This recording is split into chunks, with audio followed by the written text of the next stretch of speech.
আসসালামু আলাইকুম। আপনি যদি আমার চ্যানেলে নতুন হয়ে থাকেন অবশ্যই সাবস্ক্রাইব করবেন। আজকে দিনটা কাটাতে চেয়েছিলাম অন্যভাবে, ভেবেছিলাম দূরে কোথাও যাব না, বাসার আশেপাশে কোথাও ঘুরবো। তো বাসার আশেপাশে বলতে আমার একটা পছন্দের জায়গা আছে, জায়গাটার নাম তালতলা। ছোট্ট এক খালপাড়, তাল গাছ, কলা বাগান, বিল।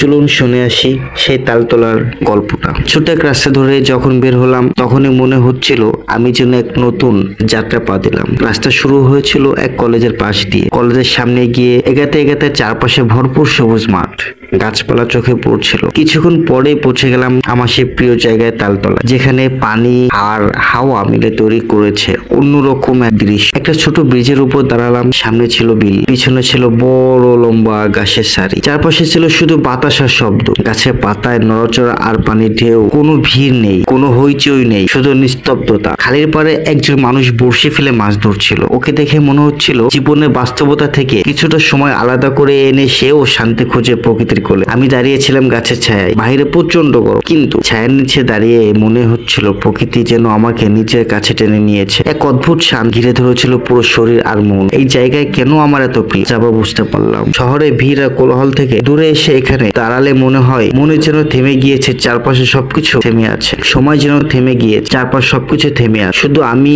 প্রকৃতি, শান্তি একসাথে কথা বল। আমার এর জন্য ছোট ভ্রমণ অনেক বড় শান্তি এনে দেয়। এখানেই আমি খুঁজে পাই নিজেকে, খুঁজে পাই প্রকৃতির কাছে থাকার আনন্দ। আর পার্সোনালি প্রকৃতিকে আমি খুবই ভালোবাসি সবসময়। ধন্যবাদ আমার পাশে থাকার জন্য।